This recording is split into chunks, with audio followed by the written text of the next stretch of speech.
কঠিন মনোযোগ। বিশ্বাসীরা কখনোই হার মানে না, বিশ্বাসীরা কখনোই ঠকবে না, ইমানদারেরা কখনোই ঠকবে না। কেন? আমার আল্লাহ তাআলা বিশ্বাসীদের জন্য দুইটা পুরস্কার রেখেছেন। কয়টা? দুইটা পুরস্কার রেখেছেন। যারা আল্লাহ পাক রব্বুল আলামিনের উপর ঈমান আনবে, বিশ্বাস স্থাপন করবে, তাদের জন্য দুইটা পুরস্কার। শুনবেন কিনা? ঈমানদারদের জন্য কয়টা পুরস্কার? দুইটা। আরো জোরে বলেন, হাত উঠায় বলেন কয়টা? দুইটা। আল্লাহ পাক রব্বুল আলামিন বলেন, উলাইকা লাহুম জান্নাতু আদনিন তাজরি মিন তাহতিহিমুল আনহার। আল্লাহ পাক রব্বুল আলামিন স্পষ্ট করে দিয়েছেন, যারা আমার উপর ঈমান আনবে, তাওহীদকে বিশ্বাস করবে, রিসালাতকে বিশ্বাস করবে, তাকওয়াকে অর্জন করবে, কোনো একটা বিষয় অস্বীকার করবে না, কোরআন হাদিসের কোনো একটা বিষয় অস্বীকার করবে না, সমস্ত বিষয়কে মেনে নিবে, তারাই হবে ঈমানদার। আর ঈমানদারদের জন্য পরকালে থাকবে নাজ নেয়ামতে পরিপূর্ণ, বরকতে পরিপূর্ণ, রহমত দ্বারা পরিপূর্ণ, আমি আল্লাহর নিজের হাতে গড়া আল্লাহর জান্নাত।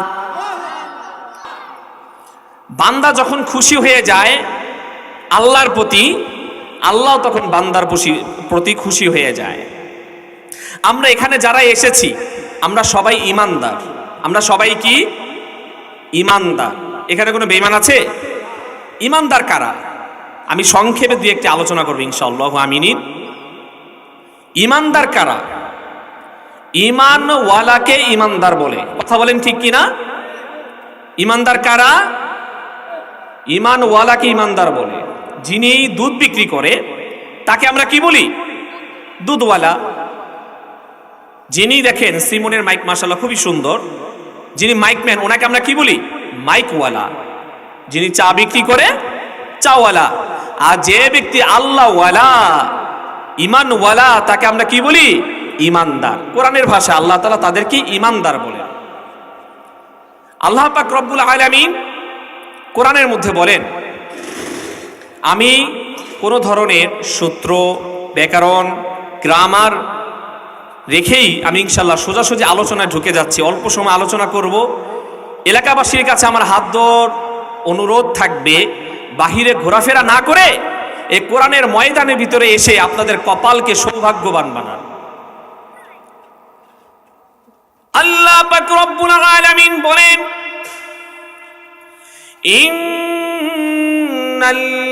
ইন্নাল্লাযীনা আমানু ওয়া আমিলুস সালিহাতি ইন্না লা নুযীউ আজরা মান আহসানা আমালা। আল্লাহ পাক রব্বুল আলামিন বলেন, যে ব্যক্তি আমার উপর ঈমান এনেছো, আমানতু বিল্লাহি ওয়া মালাইকাতিহি, আমার ফেরেশতাগণের উপর ঈমান এনেছো, ওয়া কুতুবিহি, 104 খানা কিতাবের উপর, আসমানি কিতাবের উপর ঈমান এনেছো, ওয়া রুসুলিহি, আমার যত সব নবী রাসূলুল্লাহ দুনিয়ার জমিনে তাওহীদের বাণী নিয়ে গিয়েছে, রিসালাতের বাণী নিয়ে গিয়েছে, তাদেরকে বিশ্বাস স্থাপন করেছো। ওয়াল ইয়াউমিল আখিরি ওয়া শাররিহি, এবং তোমরা কিয়ামত দিবসের উপর ঈমান এনেছো, তোমার ভালো মন্দ দিবসের উপর ঈমান এনেছো। ওয়াল কদরি খায়রিহি ওয়া শাররিহি মিনাল্লাহি তাআলা ওয়াল বা'সি বা'দাল মাউত, এবং তোমরা পুনরুত্থান দিবসের উপর ঈমান এনেছো, তারাই হচ্ছে পাক্কা ঈমানদার। কথা বলেন ঠিক কিনা? যে ব্যক্তি ইসলামের যে মূল মূল বিষয়গুলো আছে, ওয়াকুতুবিহি ওয়া রুসুলিহি ওয়াল ইয়াউমিল আখিরি, পুনরুত্থান, ভালো মন্দ, কিয়ামত, এগুলো আপনারা বিশ্বাস করেন? একদল আছে দেখেন যে পরকালকে বিশ্বাস করে না, আছে কিনা? নাই, আছে। এখন দেখেন যে ব্যক্তি আল্লাহকে মানে অথবা আল্লাহকে মানে না, কিন্তু উভয় কিন্তু মৃত্যুকে বিশ্বাস করে। কথা বলেন ঠিক কিনা? এই জায়গাটা এসে ধরা। যত বড় নাস্তিক হন, কোন ব্যক্তি বলে না আমি মৃত্যুকে বিশ্বাস করি না, অতএব বোঝা গেল কোন ব্যক্তি যদি কোরআনের সমস্ত আয়াতকে অস্বীকার করে, কিন্তু কুল্লু নাফসিন যায়িকাতুল মাউত এই আয়াতকে বিশ্বাস করতে বাধ্য। কথা বলেন ঠিক কিনা? সব আয়াতকে অস্বীকার করে, বিশেষ করে আমাদের সাথে মেডিকেল সায়েন্স অথবা বিজ্ঞানীদের সাথে একটি আয়াত নিয়ে তুমুল বিতর্ক সৃষ্টি হচ্ছে। সেই আয়াতটি হচ্ছে সুবহানাল্লাযী আসরা বিআবদিহি লাইলাম মিনাল মাসজিদিল হারামি ইলাল মাসজিদিল আকসাল্লাযী বারাকনা হাওলাহু লিনুরিয়াহু মিন আয়াতিনা ইন্নাহু হুয়াস সামিউল বাসীর।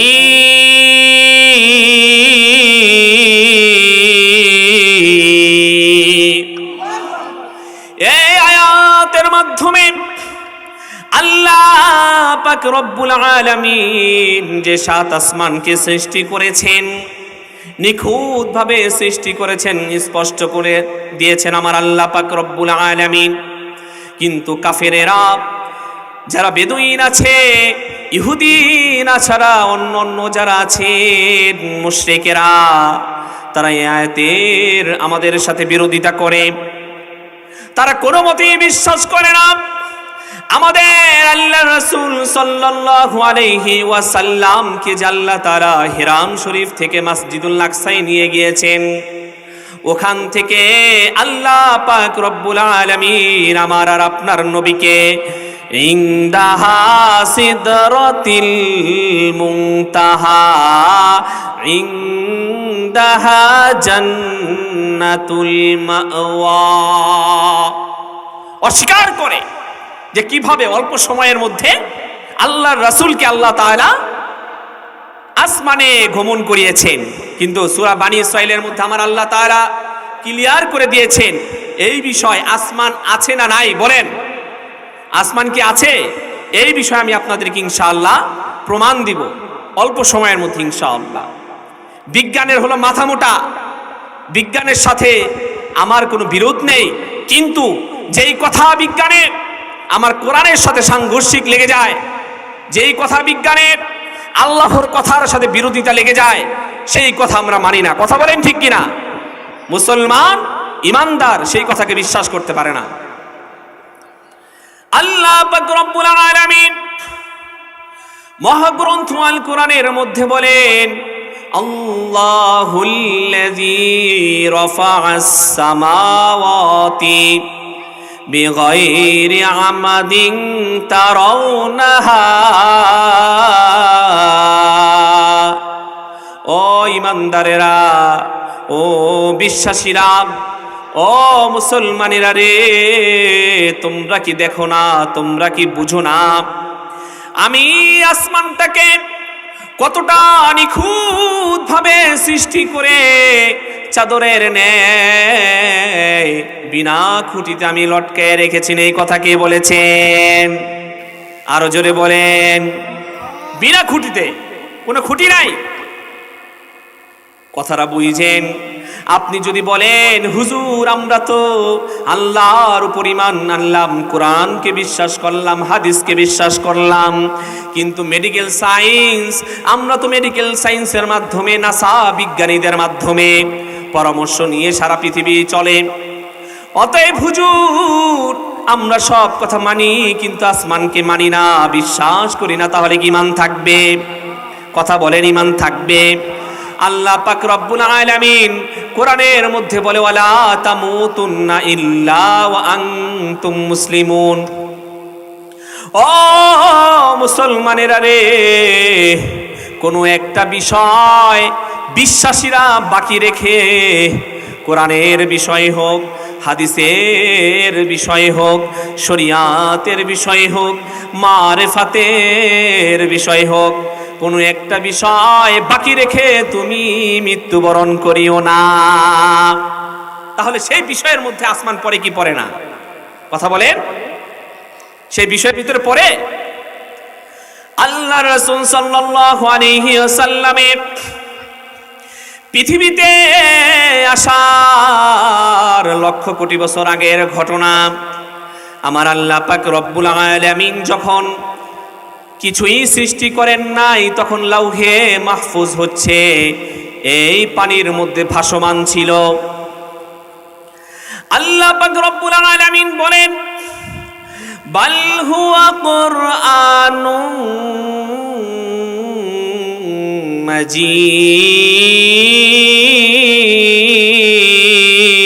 মাজিদ ফি লাউহিম মাহফুজ।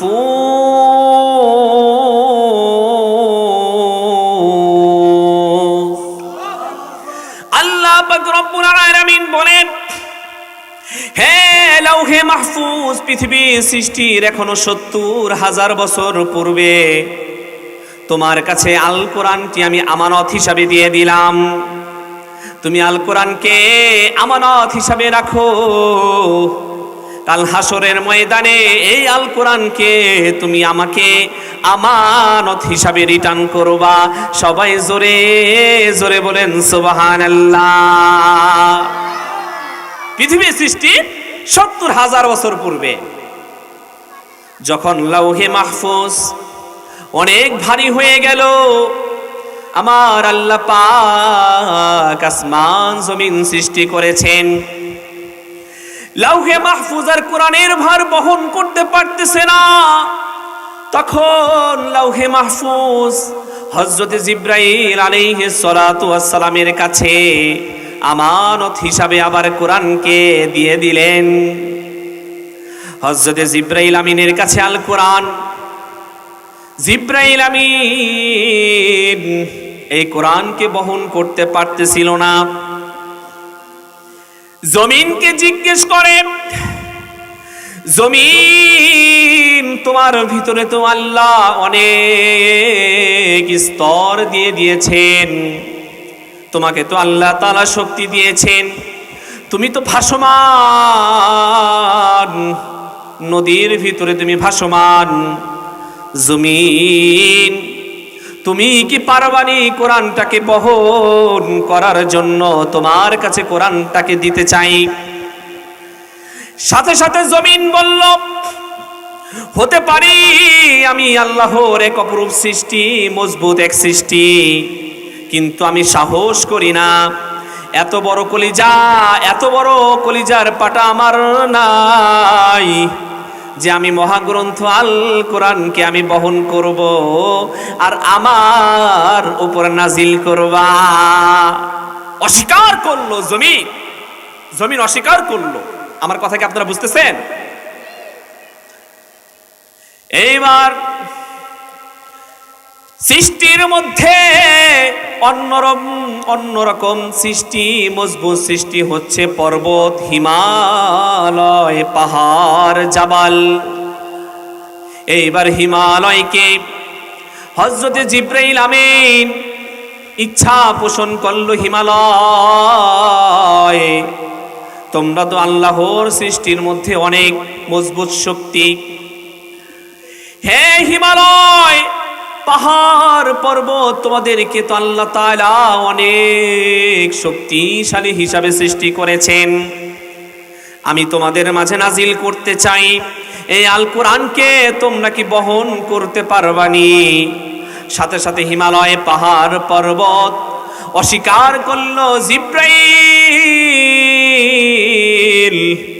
না না না, আমি এই কোরআনকে বহন করতে পারবো না। কেননা তোমার এই কোরআনকে যদি বহন করি, হতে পারি আমি অনেক মজবুত সৃষ্টির মধ্যে, কিন্তু আমি সাহস করি না।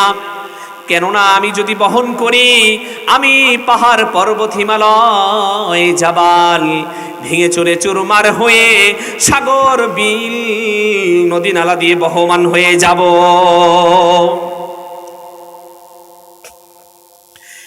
এইবার জিব্রাইল আমিন সাথে সাথে দেখলেন আল্লাহর সৃষ্টির মধ্যে বাকি হচ্ছে আসমান। কি বাকি? আসমানকে বিশ্বাস করেন কিনা?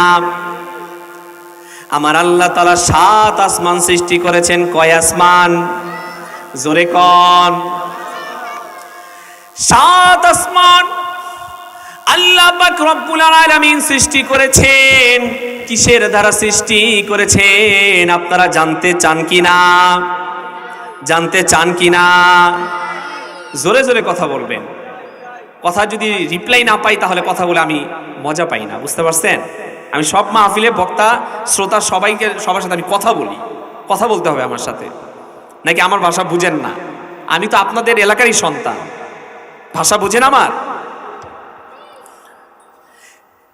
আল্লাহ পাক রব্বুল আলামিন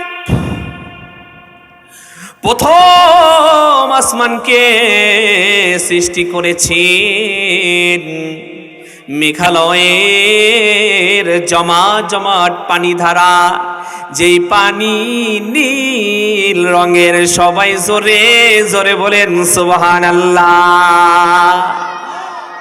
কি রঙের? এই জন্য দেখেন না, এক সময় আমরা যখন ছোট ছিলাম গান শুনতাম, নীল আকাশের নিচে আমি রাস্তায় চলেছি একা। কথা বলেন ঠিক কিনা? ভালো গান শুনবেন। দেখেন মাদ্রাসার শিশুরা কত সুন্দর সুন্দর ইসলামিক গান গায়, যেগুলো শোনা জায়েজ আছে। গান শোনা ভালো, কথা কোন সেই গান, যেই গানে তাজা হয় মানুষের ঈমান। কথা বলেন ঠিক কিনা? গান শোনা ভালো নয় কোন সেই গান, যেই গানে নষ্ট হয় মানুষের ঈমান। যেই গানে ঈমান তাজা হবে, আল্লাহর কথা বলবে, রাসূলের কথা বলবে, পরকালের কথা বলবে, তাওহীদ রিসালাত তাকওয়া সম্পর্কে আলোচনা থাকবে, সেই গান আমরা শুনতে রাজি আছি কিনা? ইনশাআল্লাহ। দ্বিতীয় আসমান আমার আল্লাহ তাআলা বলেন সাদা সাদা মর পাথর দিয়ে আল্লাহ তাআলা সৃষ্টি করেছে। মুতি দিয়ে, পাথর মুতি টাইপের, সাদা, একবারে সাদা সাদা। সুবহানাল্লাহ। দেখতে চান? তাহলে জান্নাতবাসী হতে হবে, ইমানদার হতে হবে। আমার কথা ইনশাআল্লাহ সেখানে আমি ফিনিশিং দিব। ইমানদার যদি হতে পারেন, আসমানকে বিশ্বাস করতে হবে। ইমানদার যদি আপনি হতে পারেন, কবরের জগৎকে বিশ্বাস করতে হবে। অনেক ইমানদার আছে নাস্তিকদের সাথে তাল মিলায়, আছে না নাই? অনেক ইমানদার আছে, তারা জানেই না তার নিজের অজান্তে কাফের হয়ে গেছে, তারা জানেই না নিজের অজান্তে বেঈমান হয়ে গেছে। এরকম মুসলমান আছে না নাই? আপনি যদি নাস্তিকদের কোনো একটা কথার সাথে যদি আপনি একমত হন, আপনার ঈমান নাই। কথা বলেন ঠিক কিনা? 1000 লিটার দুধের মধ্যে যদি 1 ফোঁটা যদি নাপাক পানি পড়ে, সেটা কি পবিত্র থাকে? সেটা কি আর হালাল হবে? খাওয়া হারাম হয়ে যায়। ঠিক তেমনি ভাবে নাস্তিকেরা বিভিন্ন ধরনের যুক্তি দিয়ে আপনাকে আমাকে ওই মুখী করতে চাবে। আপনিও বলবেন কি আসলেই তো? কি হয় কিনা মাঝে মাঝে শয়তান এরকম প্রশ্ন ছুড়ে দেয় কিনা আমাদের মাঝে, বলেন? এগুলো হলো শয়তান কাজ করে। তখন বেশি বেশি আউযুবিল্লাহি মিনাশ শাইতানির রাজিম পড়বেন, যে বিতাড়িত শয়তান থেকে মহান আল্লাহর কাছে পানহা চাই, ওরা হলো শয়তান। কথা বলেন ঠিক কিনা? দ্বিতীয় আসমান আমার আল্লাহ পাক রব্বুল আলামিন সাদা সাদা মরমর পাথর দিয়ে সৃষ্টি করেছেন। আল্লাহ পাক রব্বুল আলামিন তৃতীয় আসমানটাকে সুক আল হাদিদ, লোহা ধাতু দ্বারা সৃষ্টি করেছেন। বলেন সুবহানাল্লাহ। দুনিয়ার লোহা, দুনিয়ার লোহা না, এটা হলো আল্লাহ তাআলার এক নাম্বার লোহা আল হাদিদ, যেই লোহার মধ্যে কোনো ভেজাল নাই। আমাদের লোহার মধ্যে তো ভেজাল আছে, আছে না নাই? আপনি দেখবেন যত বড় রোলিং মিল হোক, আপনার খাইট আছে, আছে না নাই? আবার সেই লোহা একটা মেডিসিন ছাড়া গালানো অসম্ভব, মেডিসিনও আবার আরেকটা আছে, আছে না নাই? কিন্তু আল্লাহ তাআলার যে লোহা আল হাদিদ, সেই লোহার মধ্যে কোনো ভেজাল নাই। ভেজাল আছে? আল্লাহ পাক রব্বুল আলামিন বলেন, ওরে ইমানদারেরা রে, আমার 7 আসমানকে বিশ্বাস করতে হবে, কোনো একটা আসমানকে অস্বীকার করা যাবে না। আমার আল্লাহ তাআলা বলেন, চতুর্থ আসমান হচ্ছে আমার আল্লাহ তাআলা তামা দিয়ে সৃষ্টি করেছেন। কি দিয়ে? তামা। দেখবেন দুনিয়ার মধ্যে তামার দাম কি আছে না নাই? আছে না? সেই তামা আর আখেরাতের তামা, আল্লাহর যে আসমানে যে তামাটা প্রয়োগ করা হয়েছে, ব্যবহার করা হয়েছে, সেই তামা কি এক? কোনোদিনও এক না। কঠিন মনোযোগ। বিশ্বাসীরা কখনোই হার মানে না, বিশ্বাসীরা কখনোই ঠকবে না, ইমানদারেরা কখনোই ঠকবে না। কেন? আমার আল্লাহ তাআলা বিশ্বাসীদের জন্য 2টা পুরস্কার রেখেছেন। কয়টা? 2টা পুরস্কার রেখেছেন। যারা আল্লাহ পাক রব্বুল আলামিনের উপর ঈমান আনবে, বিশ্বাস স্থাপন করবে, তাদের জন্য 2টা পুরস্কার। শুনবেন কিনা? ঈমানদারদের জন্য কয়টা পুরস্কার? 2টা। আরো জোরে বলেন, হাত উঠায় বলেন কয়টা? 2টা। আল্লাহ পাক রব্বুল আলামিন বলেন, উলাইকা লাহুম জান্নাতু আদনিন তাজরি মিন তাহতিহিমুল আনহার। আল্লাহ পাক রব্বুল আলামিন স্পষ্ট করে দিয়েছেন, যারা আমার উপর ঈমান আনবে, তাওহীদকে বিশ্বাস করবে, রিসালাতকে বিশ্বাস করবে, তাকওয়াকে অর্জন করবে, কোনো একটা বিষয় অস্বীকার করবে না, কোরআন হাদিসের কোনো একটা বিষয় অস্বীকার করবে না, সমস্ত বিষয়কে মেনে নিবে, তারাই হবে ঈমানদার। আর ঈমানদারদের জন্য পরকালে থাকবে নাজ নেয়ামতে পরিপূর্ণ, বরকতে পরিপূর্ণ, রহমত দ্বারা পরিপূর্ণ, আমি আল্লাহর নিজের হাতে গড়া আল্লাহর জান্নাত। আল্লাহর জান্নাত ঈমানদারদের প্রথম পুরস্কার আখিরাতে।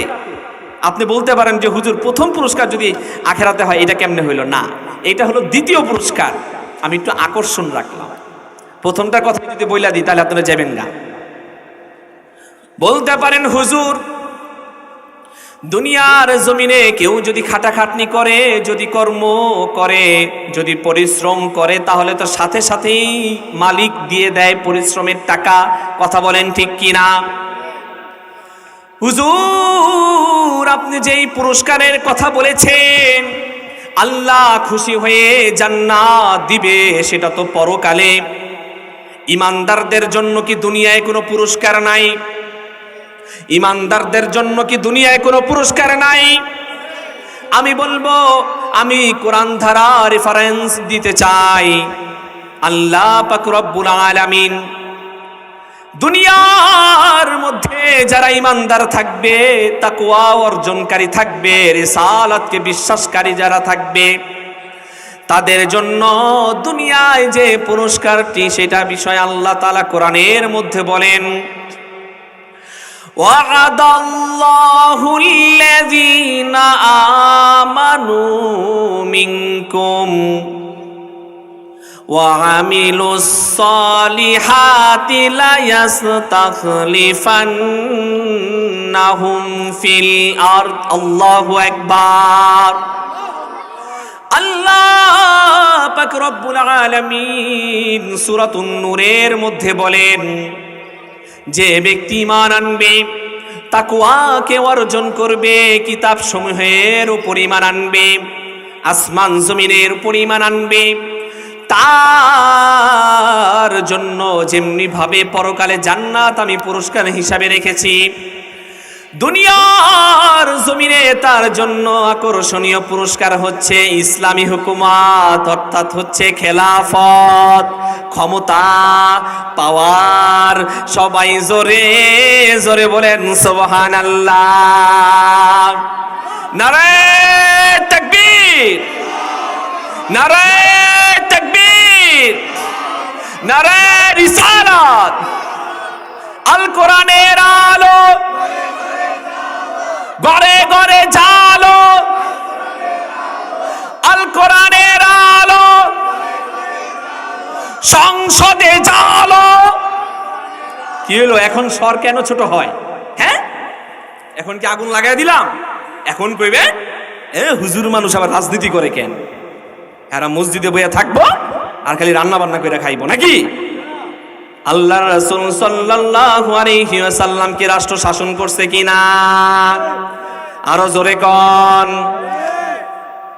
সর্বপ্রথম যে সাহাবায়ে কেরামদের মধ্যে খেলাফতের অধিকারী ছিলেন হযরতে আবু বকর রাদিয়াল্লাহু তাআলা আনহু কি রাষ্ট্র শাসন করছে কি করে নাই? হযরতে ওমর করছে। তাহলে জোরে জোরে কেন বলেন না? কারে ভয় পান, কারে ভয় পান?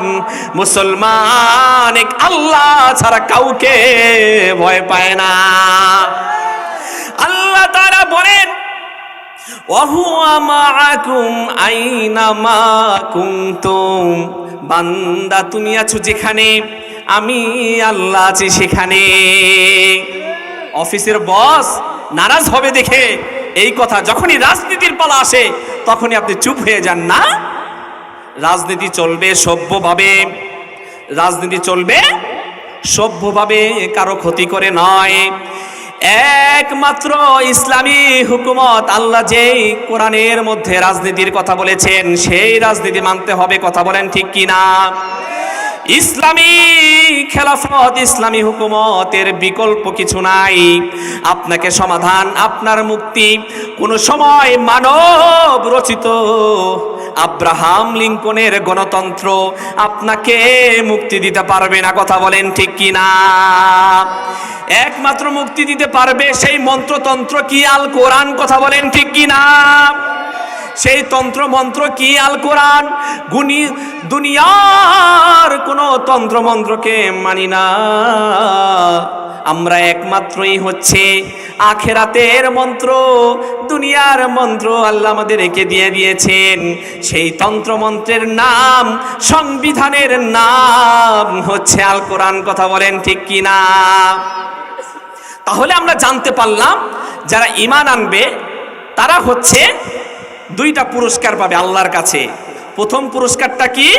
দুনিয়ার জমিনে ইসলামী হুকুমত, খেলাফত। আপনারা বলতে পারেন, হুজুর আপনি তো বললেন ক্ষমতার কথা, আপনি তো বললেন পাওয়ারের কথা, কিন্তু হুজুর ইয়ামিনের জমিনের দিকে তাকাইয়া থাকেন, দেখেন মুসলমানরা মাইর খায়। ফিলিস্তিনের জমিনে দেখেন মুসলমানরা মার খায়। মায়ানমারের দিকে তাকাইয়া দেখেন মুসলমানরা মাইর খায় কি খায় না? আপনি চীনের দিকে তাকাইয়া দেখেন, উইগরে মুসলমানরা মাইর খায়। ভারত মহাভারতের মধ্যেও, আসামের মধ্যে মুসলমানরা মাইর খায় কি খায় না? মুসলমানরা মাইর খায় কি খায় না? মুসলমানরা সবাই নির্যাতিত, অবহেলিত। আমি বলবো আপনি অন্য অন্য দেশের সাথে তুলনা দিয়েন না, আপনি নিজ দেশের সাথে আফগানিস্তানদের সাথে তুলনা দেন। তারা মাইর খাইতে খাইতে আল কায়দা এবং আপনি দেখেন তালেবানরা মাইর খেতে খেতে আজকে পৃথিবীর মধ্যে একমাত্র দেশ হচ্ছে 100% শরিয়া ভিত্তিক দেশ হলো আফগানিস্তান। আফগানিস্তান কিভাবে আসলো? ঈমান। কিভাবে আসলো? ঈমানের ঈমানের কারণে আসছে। কারো তাবেদারিতে বিশ্বাস করে নাই, মাথা নত করে নাই। আমেরিকান প্রভুদের কাছে মাথা নত করে নাই, রাশিয়ান প্রভুদের কাছে মাথা নত করে নাই। কথা বলেন ঠিক কিনা? মুসলমানরা আল্লাহ ব্যতীত দুনিয়ার কারো কাছে মাথা নত করবে না। আপনাকে আমাকে বিভিন্ন সময় লোভ দেখাবেন, আমার এই ভিডিও অজপরা গায়েও যাবে। আপনারা শুনে রাখেন, এমনও গ্রাম আছে বাংলাদেশের মধ্যে 500 টাকার বিনিময়ে মুসলমান থেকে খ্রিস্টান হয়ে যায়। আছে না নাই? তাদেরকে প্রবলন দেখায়, মুসলমান থেকে খ্রিস্টানে চলে আসো, আমাদের ঈসা রুহুল্লাহ তো আবার রিটার্ন আসবে, মসজিদুল আকসায় আসবে, আমাদের মুক্তির জন্য আসবে, তোমরা আমাদের খ্রিস্টানে চলে আসো। এইরকম অফারও করে কি করে না? যারা ঈমানদার, যারা তাকওয়া অর্জন করবে, রিসালাতকে মেনে নিবে, তারা কখনোই সেই ফাঁদে পা দিবে না। আপনার আর আমার আশেপাশে বহু অফার আসবে, একটা কিনলে একটা ফ্রি, ঠিক কি না? একটা কিনলে একটা ফ্রি। আপনি যদি মুসলমান হন, আপনার ফুল ফ্যামিলি তারা চালাবে। প্রয়োজনে আপনাকে আমেরিকান ভিসা দিবে, আপনাকে গ্রিন কার্ড করে দিবে, কিন্তু এই অফারে কি পা দেওয়া যাবে? আপনি যদি কথার কথা রাজি হইয়াই যান, যাওয়া তো অনেক দূরের কথা, সেখানে আপনার ঈমানটাকে কিনে ফেললো। আপনাদের কাছে উদারত আহ্বান জানাই, এই হাজেরা বেগম ইন্টারন্যাশনাল মাদ্রাসার মধ্যে আপনার সন্তানকে এখানে দিবেন। কেননা আমি দেখেছি মাশাআল্লাহ খুব সুন্দর ওরা পড়াশোনা করে। কোরআন যে এত সুন্দরভাবে সহিশুদ্ধভাবে পড়তে পারে, সেটা হাজেরা বেগম এই মাদ্রাসা দেখলেই বোঝা যায়। অতএব আপনারা সবাই নেক নজর রাখবেন। আমার সংক্ষিপ্ত আলোচনা এখানে আমি শেষ করছি একটি গজল গেয়ে, যেই গজলটা আমি সবখানি গাই। কোরআন শিখাও ছেলে মেয়েকে ও হে মুসলমান, কথা বলেন ঠিক কিনা? কোরআন শিখাও ছেলে মেয়েকে ও হে মুসলমান, জান কবজের সময় তোমার হইবে রে আসান, জান কবজের সময় তোমার হইবে রে আসান। বিশ্বাস হয় কি না? বিশ্বাস হয় কি হয় না? আপনার জানাজা যদি আপনার সন্তান দিতে পারে, আপনার মৃত্যুর সময় যদি আপনার সন্তান মৃত্যুর শয্যায় অবস্থায় যদি কোরআনটাকে তেলাওয়াত করতে পারে, আপনি 100% শিওর থাকেন আল্লাহ পাক রব্বুল আলামিন আপনার কবরের মধ্যে ধাউ ধাউ করে আগুন ধরাবেন না। একটি ছেলে আলেম হলে